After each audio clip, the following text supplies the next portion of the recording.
regarding the clinical significance of the sciatic nerve. It is also get blocked, the sciatic nerve block. Site of nerve block, it is in between the ischial tuberosity and the greater trochanter. This is the site. It runs just at the center of that line. In between the greater trochanter and one side there is ischial tuberosity, and at the center it passes. And just this is the site of the sciatic nerve block for doing painless hip and knee surgery. Second is the gluteal IM injection. We usually give deep intramuscular injection in the gluteal region.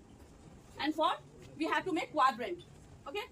So one line passing vertically downward from the highest point of the iliac crest, and second line is just in the middle of the highest point of the iliac crest and the ischial tuberosity.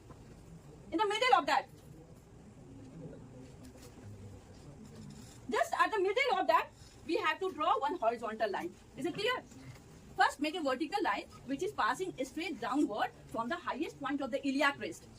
And now draw horizontal line just at the middle of the distance from the highest point of the iliac crest to the ischial tuberosity.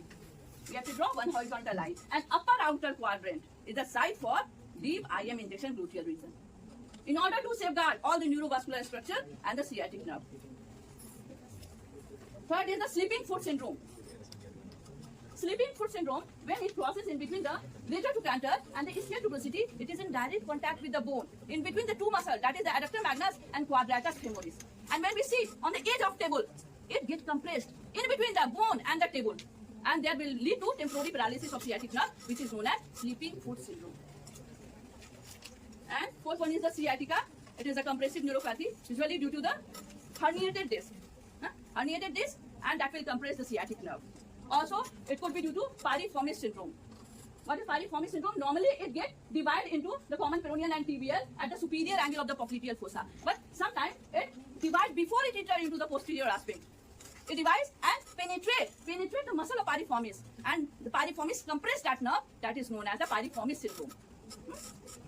So, in that case also, and any compression of the sciatic nerve during its course, that will lead to sciatica, that will result into the paralysis of the temporary paralysis, and there is cutaneous loss of cutaneous sensation, and first there is pain, tingling, numbness, and after that there will be loss of sensation at the site of distribution of that nerve.